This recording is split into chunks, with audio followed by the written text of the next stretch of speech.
जय श्री कृष्णा। मैं नवीन भाई शास्त्री ज्योतिष ग्रह नक्षत्र यूट्यूब चैनल में आप सबका स्वागत करता हूं।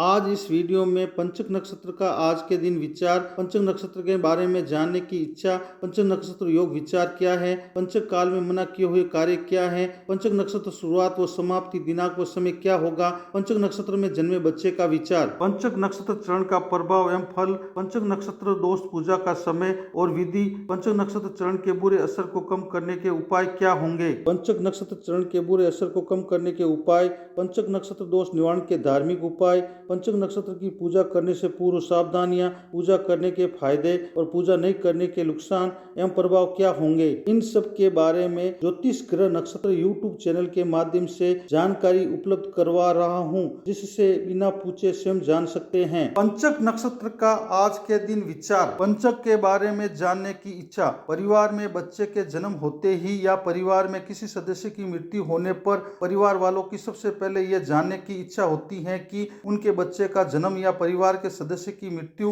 पंचक नक्षत्र में तो नहीं हुई है। इसलिए पंचक नक्षत्र योग की जानकारी होना भी जरूरी है, जो निम्नलिखित है। पंचक नक्षत्र योग विचार। ज्योतिष शास्त्र के पंचांग के अनुसार संपूर्ण नक्षत्र मंडल 27 नक्षत्रों अभिजीत नक्षत्र सहित 28 के योग से बना है। नक्षत्र मंडल का आरंभ अश्विनी नक्षत्र से होकर रेवती नक्षत्र पर समाप्त होता है। प्रत्येक नक्षत्र के 4 चरण माने गए हैं। उन 27 नक्षत्रों में से धनिष्ठा नक्षत्र, सद्भिषा नक्षत्र, पूर्व भाद्रपद नक्षत्र, उत्तरा भाद्रपद नक्षत्र तथा रेवती नक्षत्र, ये 5 नक्षत्र पंचक या पंचक नक्षत्र कहलाते हैं। इन 5 नक्षत्रों में से धनिष्ठा नक्षत्र के स्वामी मंगल ग्रह, सद्भिषा नक्षत्र के स्वामी राहु ग्रह, पूर्व भाद्रपद नक्षत्र के स्वामी गुरु ग्रह, उत्तरा भाद्रपद नक्षत्र के स्वामी शनि ग्रह और रेवती नक्षत्र के मालिक बुध ग्रह को माना गया है। पंचक काल या पंचक दोष में मना किए गए कार्य शीघ्र बोध के दूसरे अध्याय के 77 श्लोक के आधार पर बताया गया है, जो इस तरह हैं। धनिष्ठा पंच के त्याज्य शतरण काष्ठादि संग्रह, त्याज्या दक्षिण दिग यात्रा ग्रहणानाम साधनम तथा, अर्थात धनिष्ठा, सद्भिषा, पूर्वा भाद्रपद, उत्तरा भाद्रपद व रेवती आदि पंचक 5 नक्षत्रों में पंचक समय में ज्योतिष शास्त्रों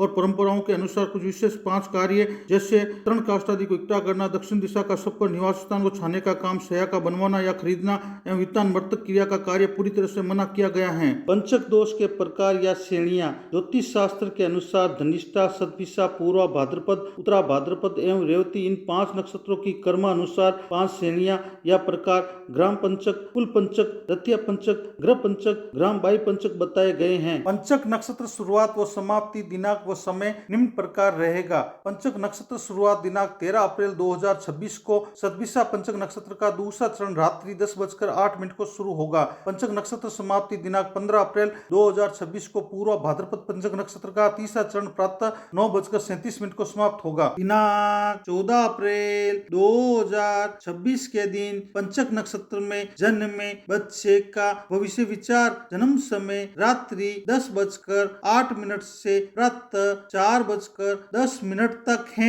उनका जन्मवार सोमवार, उनका जन्म नक्षत्र सद्भिषा, जन्म चरण दूसरा, जन्माक्षर स या सा, जन्म राशि कुंभ राशि होगी, जन्म राशि स्वामी शनि ग्रह होगा, जन्म चरण स्वामी शनि ग्रह होगा, जन्म नक्षत्र स्वामी राहु ग्रह होगा, जन्म नक्षत्र अधिदेवता वरुण देव होंगे, जन्म पाया ताम्र होगा, जन्म नक्षत्र आकार गोलाकार होगा। सद्भिषा नक्षत्र के दूसरे चरण का प्रभाव और फल। पंचक सद्भिषा नक्षत्र के दूसरे चरण में जन्मे जातक या जातिका पितिमा या लालिमा युक्त रंग के बड़े चेहरे वाले, दूसरे पुरुष या स्त्री के मोह में डूबे रहने वाले, गंभीर, उत्साह युक्त, विचारशील, अपने शत्रु पर विजय पाने वाले, शारीरिक सुखों को भोगने वाले, कुशलतापूर्वक कार्य करने वाले, बड़ा बनने की चाहत वाले, जीविका निर्वाह के पेशे में उन्नति का विचार करने वाले, पति पत्नी और बाल बच्चे पर ज्यादा समय नहीं देने वाले, ज्यादा देख रेख करने वाले, बात बात पर गुस्सा करने वाले, दूसरों को कष्ट देकर खुश रहने वाले, नास्तिक, चालाक, धोखेबाज, दौलतमंद, कम मेहनत करके अच्छे रुपए पैसे कमाने वाले,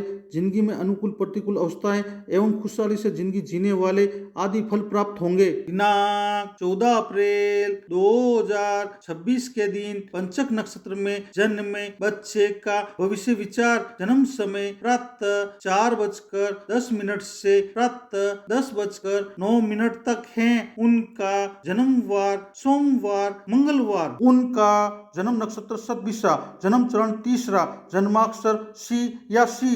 जन्म राशि कुंभ राशि होगी। जन्म राशि स्वामी शनि ग्रह होगा। जन्म चरण स्वामी शनि ग्रह होगा। जन्म नक्षत्र स्वामी रवि ग्रह होगा। जन्म नक्षत्र अधिदेवता वरुण देव होंगे। जन्म पाया ताम्र होगा। जन्म नक्षत्र आकार गोलाकार होगा। सतभिसा नक्षत्र के तीसरे चरण का प्रभाव और फल। पंचक सतभिसा नक्षत्र के तीसरे चरण में जन्मे जातक या जातिका के नीचे के होठ व पांव कड़े, गड्ढेदार गाल वाले, हल्के काले रंग के, साफ मन वाले, वस्तुओं या विषयों की जानकारी वाले, कला में निपुण, बात बात पर गुस्सा करने वाले, लगातार उन्नति के लिए कोशिश वाले, खुशहाली से जिंदगी जीने वाले, सदाचारी, दूसरों के हित का काम करने वाले, दूसरों के संबंधों में टकराव कराने वाले, सुस्त रहने वाले, पति पत्नी के बीच लगाव वाले, नियमों का पालन करने वाले, शत्रुओं से नुकसान नहीं पाने वाले, दोस्तों से फायदा नहीं पाने वाले, बात सुनने में परेशानी और दूसरे के मन की बात जानने वाले आदि फल प्राप्त होंगे। दिनांक 14 अप्रैल 2026 के दिन पंचक नक्षत्र में जन्मे बच्चे का भविष्य विचार। जन्म समय प्रातः 10:09 से सायं 4:06 तक है। उनका जन्मवार मंगलवार। उनका जन्म नक्षत्र सतभिसा, जन्म चरण चतुर्थ, जन्माक्षर सु या सु। जन्म राशि कुंभ राशि होगी। जन्म राशि स्वामी शनि ग्रह होगा। जन्म चरण स्वामी गुरु ग्रह होगा। जन्म नक्षत्र स्वामी रवि ग्रह होगा। जन्म नक्षत्र अधिदेवता वरुण देव होंगे। जन्म पाया ताम्र होगा। जन्म नक्षत्र आकार गोलाकार होगा। सतभिसा नक्षत्र के चतुर्थ चरण का प्रभाव और फल। पंचक सतभिसा नक्षत्र के चतुर्थ चरण में जन्मे जातक या जातिका का चेहरा बाघ पशु के चेहरे के समान, दिलेर, घुंघराले बाल वाले, समझदार, सपने देखने वाले, सदाचारी, विख्यात, भले आदमी, भरोसा के अनुसार फल नहीं पाने वाले, पूर्ण रूप से किसी बात या शब्द का जानकार, हिंसा वाले जानवर को मारने वाले, पक्के, शासन का बहुत प्यारा, सोचने समझने वाले, बलवान, चिकित्सक, धन दौलत को दिखाने वाले, परिवार का बखान करने वाले, जीविका उपार्जन के लिए निवास स्थान से दूर रहने वाले और मनगढ़ंत पुत्र संतान से युक्त पुत्र संतान नाम वसूल करने वाले, मदिरा बुरी आदत वाले, मदिरा के लिए परिवार व निवास स्थान को छोड़ने वाले या संदेह करने वाले आदि फल प्राप्त होंगे। पंचक नक्षत्र दोष की पूजा का समय और विधि। ज्योतिष शास्त्र के अनुसार पंचक नक्षत्र पूजा का समय और पूजा विधि बताई गई हैं, जो निम्न प्रकार हैं। पंचक शांति का अर्थ चंद्रमा कुंभ और मीन राशि में हो तो अर्थात धनिष्ठा, सतभिसा, पूर्वा भाद्रपद, उत्तरा भाद्रपद तथा रेवती इन 5 नक्षत्रों में मृत्यु होने पर दोष निवारण या शांति करने के विधान को पंचक शांति कहते हैं। पंचक नक्षत्र दोष की पूजा का समय निम्न प्रकार है। पंचक शांति का कार्य मृत्यु के समय पारिवारिक असोच के आखिर में 12वें दिन 13वें दिन में करना चाहिए। धनिष्ठा, सतभिसा, पूर्वा भाद्रपद, उत्तरा भाद्रपद व रेवती आदि 5 नक्षत्रों में मृत्यु होने पर पंचक शांति का कार्य करना चाहिए। पंचक नक्षत्र की शांति पंचक नक्षत्र के 5 दिनों में किया जा सकता है। सतभिसा पंचक नक्षत्र के बुरे असर को कम करने के उपाय निम्नलिखित हैं, जिनको करने से सभी तरह की बीमारियों, कष्टों से छुटकारा एवं जीवन में यश प्राप्त किया जा सकता है। अप्पा मार्ग व करंज पेड़ की जड़ को हाथ पर 3 तवों में लपेटकर बांधना चाहिए। मंत्र का भक्ति भाव से 10,000 बार वांचन खुद या किसी योग्य ब्राह्मण के द्वारा करवाना चाहिए। किसी योग्य ब्राह्मण के द्वारा दशांश हवन कराना चाहिए। संतान से संबंधित किसी तरह की कमी हो तो उस कमी को दूर करने के लिए संतान गोपाल यंत्र को विधिवत मंत्र का वांचन करते हुए निवास स्थान के पूजा घर में स्थापित करना चाहिए। जातक या जातिका का जन्म नक्षत्र सतभिसा हो एवं जन्म गुरुवार या शुक्रवार को हुआ हो तो उस जातक जातिका को ओम वर्णाय नमः मंत्र का हमेशा कम से कम 108 बार वांचन करना चाहिए। सतभिसा नक्षत्र में जन्मे जातक या जातिका को टांग में फ्रैक्चर, लंगड़ाना, टांग काटा जाना, गठिया, हृदय रोग, गर्भ चर्म, कोढ़, उच्च रक्तचाप, शनिपात जवर, वात प्रकोप, जवर आदि शारीरिक या मानसिक बीमारियों व दूसरी परेशानियों से छुटकारा पाने के लिए सूर्य देव की आराधना करनी चाहिए। सतभिसा नक्षत्र के अधिदेवता वरुण देव को खुश करने के लिए उनके मंत्रों का वांचन करना चाहिए। दिनांक 14 अप्रैल 2026 के दिन पंचक नक्षत्र में जन्मे बच्चे का भविष्य विचार। जन्म समय सायं 4:06 से रात्रि 9:59 तक है। उनका जन्मवार मंगलवार। उनका जन्म नक्षत्र पूर्वा भाद्रपद, जन्म चरण पहला, जन्माक्षर से या से। जन्म राशि कुंभ राशि राशि होगी, जन्म राशि स्वामी शनि ग्रह होगा, जन्म चरण स्वामी मंगल ग्रह होगा, जन्म नक्षत्र स्वामी गुरु ग्रह होगा, जन्म नक्षत्र अधिदेवता अजय पादेव होंगे, जन्म पाया लोहा होगा, जन्म नक्षत्र आकार यम की आभा समान होगा। पूर्व भाद्रपद नक्षत्र के पहले चरण का प्रभाव और फल।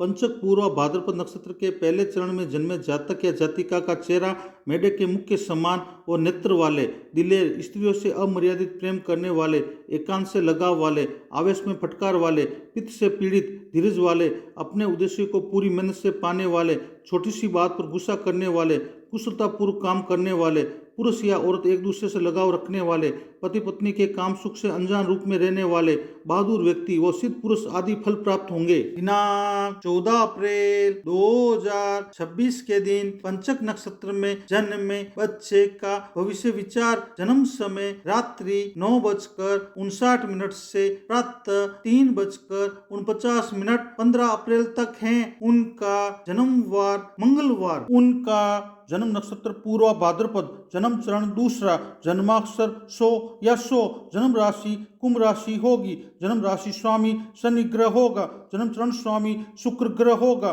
जन्म नक्षत्र स्वामी गुरु ग्रह होगा। पूर्व भाद्रपद नक्षत्र के दूसरे चरण का प्रभाव और फल। पंचक पूर्व भाद्रपद नक्षत्र के दूसरे चरण में जन्मे जातक या जातिका बड़े दांत वाले, बड़े चक्षु वाले, काम को शांत मन से करने वाले, पक्के विचार वाले, जीवनी शक्ति वाले, सोचने समझने और निश्चय करने की मानसिक शक्ति वाले, विवेकशील, शासन के प्रति लगाव वाले, सेना में विशेष पद पाने वाले, भाग्यवान, सभी से दोस्त की तरह बर्ताव करने वाले, गुप्त बात रखने वाले, अलौकिक शक्तियों में रुचि रखने वाले, राह से विचलित होने वाले, भविष्य के बारे में अनुमान लगाने वाले एवं तंत्र मंत्र के जानकार आदि फल प्राप्त होंगे। 14 अप्रैल 2026 के दिन पंचक नक्षत्र में जन्मे बच्चे का भविष्य विचार। जन्म समय प्रातः 3:49 से प्रातः 9:37 15 अप्रैल तक है। उनका जन्मवार मंगलवार बुधवार। उनका जन्म नक्षत्र पूर्व भाद्रपद, जन्म चरण तीसरा, जन्माक्षर द या दा, जन्म राशि कुंभ राशि होगी, जन्म राशि स्वामी शनि ग्रह होगा, जन्म चरण स्वामी बुध ग्रह होगा, जन्म नक्षत्र स्वामी गुरु ग्रह होगा, जन्म नक्षत्र अधिदेवता अजय पादेव होंगे, जन्म पाया लोहा होगा, जन्म नक्षत्र आकार यम की आभा समान होगा। पूर्व भाद्रपद नक्षत्र के तीसरे चरण का प्रभाव और फल। पंचक पूर्व भाद्रपद नक्षत्र के तीसरे चरण में जन्मे जातक या जातिका काले नीले मिश्रित रंग के गोल चेहरे वाले, खूबसूरत उच्च कोटि वाले, पति पत्नी संतान वाले, अच्छी तरह से स्पष्ट बोलने वाले, मशहूर, ताकतवर, योग्य, समझदार, सांसारिक जीवन में दक्ष, लेखन कार्य में दक्ष व सूचनाओं का आदान प्रदान करने में कुशल आदि फल प्राप्त होंगे। पंचक नक्षत्र दोष निवारण की पूजा विधि और धार्मिक उपाय। निर्णय सिंधु, धर्म सिंधु एवं गरुड़ पुराण के अनुसार यदि पंचक काल में किसी कारणवश किसी भी मनुष्य के शरीर से प्राण निकलने की क्रिया और कोई दूसरे महत्वपूर्ण कार्य करना जरूरी हो तो पंचक दोष निवारण हेतु शास्त्रों में निम्नलिखित कुछ धार्मिक उपायों, पूजन और दान के माध्यम से दोषों को शांत किया जा सकता है। शव पंचक काल या मृत्यु पंचक में शवदाह विधि। गरुड़ पुराण के मतानुसार पंचक काल में मरण होने पर मृत शरीर को जलाना जरूरी होने पर जानकार पंडित के दिशा निर्देश के अनुसार मृत शरीर को जलाते समय साथ में आटे या बेसन या मिट्टी या सूखी घास की 5 प्रतिमा या पुतलियां बनाकर सूत्र वेष्टित कर जौ के आटे की पिट्टी से उसका लेपन करना चाहिए। फिर संकल्प लेकर गंध, अक्षत, पुष्प, धूप तथा दीप आदि वस्तुएं प्रदान कर उनका पूजन करना चाहिए। पूजन के बाद 5 पुतले अर्थी पर रखकर स्वा बोलकर घी की आहुति देना चाहिए। फिर मृत शरीर के साथ इन 500 प्रतिमाओं का भी पूर्ण विधि विधान से अंतिम संस्कार या दाह संस्कार करने के साथ दान देने के बारे में शास्त्रों में बताया गया है। पंचक काल में गाय को हरा चारा, गुड़ एवं रोटी, पक्षियों के लिए अनाज दाना और जल की व्यवस्था करनी चाहिए। पंचक काल में गरीब लाचार व्यक्ति, ब्राह्मण और अविवाहित लड़की को अपने सामर्थ्य अनुसार खाने की वस्तुएं, कपड़े और रुपए पैसों का एवं वारा अनुसार वस्तुओं का दान करना चाहिए। पंचक काल में भगवान बजरंगबली जी की पूजा करके हनुमान चालीसा, सुंदरकांड का पाठ एवं विष्णु सहस्त्र नामावली का वाचन रोजाना करना चाहिए। पंचक काल में शिव जी की पूजा करके शिव चालीसा, मां मृत्युंजय मंत्र या ओम नमः शिवाय मंत्र का 21 या 108 बार रोजाना उच्चारण करना चाहिए। पंचक काल में गायत्री मंत्र का 21 या 108 बार रोजाना उच्चारण करना चाहिए। इष्ट देव से पंचक दोष शांति का निवेदन करना चाहिए। पूर्व भाद्रपद पंचक नक्षत्र के बुरे असर को कम करने के उपाय निम्नलिखित हैं, जिनको करने से सभी तरह की बीमारियों, कष्टों से छुटकारा एवं जीवन में यश प्राप्त किया जा सकता है। भृंगराज की जड़ को हाथ पर 3 तवों में लपेटकर बांधना चाहिए। मंत्र का भक्ति भाव से 5 या 10,000 बार वांचन खुद या किसी योगी ब्राह्मण के द्वारा करवाना चाहिए। किसी योगी ब्राह्मण के द्वारा दशांश हवन कराना चाहिए। विष्णु सहस्त्र नामावली पाठ का भक्ति भाव से वांचन करना चाहिए। अपने निवास स्थान में मंगल यंत्र को विधि पूर्वक स्थापना करके हमेशा पूजन करना चाहिए। पूर्व भाद्रपद नक्षत्र में जन्मे जातक या जातिका को पैरों में सूजन, पैरों में गांठे, लीवर वर्दी, आंत्र रोग, हर्निया, पीलिया, अतिसार, न्यून रक्तचाप, टखनों में सूजन, दिल का आकार बढ़ जाना, जलशोथ, त्रिदोष, शारीरिक पीड़ा, संधिवात, सिर दर्द, हिस्ट्रिया, हृदय रोग, वमन आदि होने वाले रोग से मुक्ति के लिए पूर्व भाद्रपद नक्षत्र के अधिदेवता अजयपाद को खुश करने के लिए उनके मंत्रों का वांचन करना चाहिए। पंचक नक्षत्र की पूजा से पूर्व सावधानियां और पूजा करने के फायदे और पूजा नहीं करने के नुकसान। पंचक नक्षत्र की पूजा से पूर्व विशेष बातें और सावधानियां। निर्णय सिंधु और धर्म सिंधु के अनुसार पंचक समय के बारे में पंचक शांति व पुतलदा विधान की विशेष बातें व सावधानियां बताई गई हैं, जो निम्नलिखित हैं। यदि पंचक समय से पहले शरीर से प्राण निकल गया हो और पंचक समय में शव जलाना हो तो पुतलदा का विधान करना चाहिए और शांति करने की आवश्यकता नहीं होती है। यदि पंचक समय में शरीर से प्राण निकल गया हो और पंचक समय के बाद शव जलाना हो तो पुतलदा का विधान नहीं करना चाहिए और पंचक शांति क्रम करना चाहिए। यदि पंचक समय में शरीर से प्राण निकल गया हो एवं पंचक समय में जलाने का कार्य करना हो तो पुतलदा और शांति दोनों क्रम करने चाहिए, क्योंकि इसका असर पारिवारिक लोगों पर पड़ता है। पंचक शांति का कार्य मृत्यु के समय, पारिवारिक असोच के आखिर में, 12वें दिन, 13वें दिन, धनिष्ठा, सतविशा, पूर्व भाद्रपद, उत्तरा भाद्रपद व रेवती आदि 5 नक्षत्रों में करनी चाहिए। दूसरा यह है कि गरुड़ पुराण के अनुसार अगर पंचक नक्षत्र समय में किसी व्यक्ति के शरीर से प्राण निकल जाने पर पंचक समय में कुछ सावधानी रखनी चाहिए। सबसे पहले तो शव को जलाने की क्रिया संबंधित नक्षत्र के मंत्र पढ़कर हवन में सामग्री को अर्पण करके नक्षत्र के निश्चित समय के बीच में किया जा सकता है। आचार व्यवहार एवं शास्त्र अनुसार, रीति के अनुसार दिए गए मंत्र पढ़कर हवन में सामग्री को अर्पण करने से शुभ कर्मों का सुफल प्राप्त होता है। साथ ही अगर संभव हो शव को जलाने की क्रिया को धार्मिक पुण्य फल पाने के जगह में किया जाए तो जन्म मरण के बंधन से छुटकारा मिल जाता है। विशेष रीति पालन करना। यदि कार्य करना जरूरी हो तो कार्य से पहले शांति पाठ उच्चारण करना चाहिए। शुभ कार्य को टालना। यदि संभव हो तो पंचक में शुभ कार्य को टालकर कोई अंतःकरण की चेतना या ज्योतिष गणना से निकाले हुए समय का चयन करना चाहिए। विशेष सावधानी रखना। पंचक समय में बड़ी निर्माण सामग्री, इच्छा पूर्ति के लिए, भलाई के लिए, मांगलिक कार्य, सब पर खरीदने बेचने का काम आदि टालना चाहिए। पंचक नक्षत्र पूजा करने के फायदे निम्नलिखित हैं। ज्योतिष शास्त्र के अनुसार पंचक नक्षत्रों में जन्मे जातक या जातिका के पंचक नक्षत्रों की शांति करवाने से सभी तरह के अशुभ फल जैसे आग लगने का खतरा, चोर के द्वारा चोरी करने की आशंका, किसी लाइलाज बीमारी होने की शंका, सरकार से बिना गुनाह के सजा का खौफ, अपनी आवक से बहुत ज्यादा रुपए पैसों की बर्बादी या निवेश में नुकसान और 5 जन्म या मरण आदि की शंका से छुटकारा मिल सकता है। पंचक नक्षत्र पूजा नहीं करने के नुकसान व प्रभाव मुहूर्त चिंतामणि के अनुसार निम्नलिखित हैं। अग्नि, चोर, भयम, रोगो, राजपीड़ा, धन सती, संग्रह तरण काष्ट नाम करते वस्वादि पंचके, अर्थात पंचक में तिनकों और काष्टों के संग्रह करने से आग लगने का खतरा, चोर के द्वारा चोरी करने की आशंका, किसी लाइलाज बीमारी होने की शंका, सरकार से बिना गुनाह के सजा का खौफ और अपनी आवक से बहुत ज्यादा रुपए पैसों की बर्बादी या निवेश में नुकसान आदि की शंका बनी रहना होता है। वीडियो को देखने के लिए धन्यवाद। चैनल को सब्सक्राइब, लाइक, शेयर और कमेंट करें। इसी तरह आप सबको ज्योतिष संबंधी नई नई जानकारी मिलती रहेगी। धन्यवाद।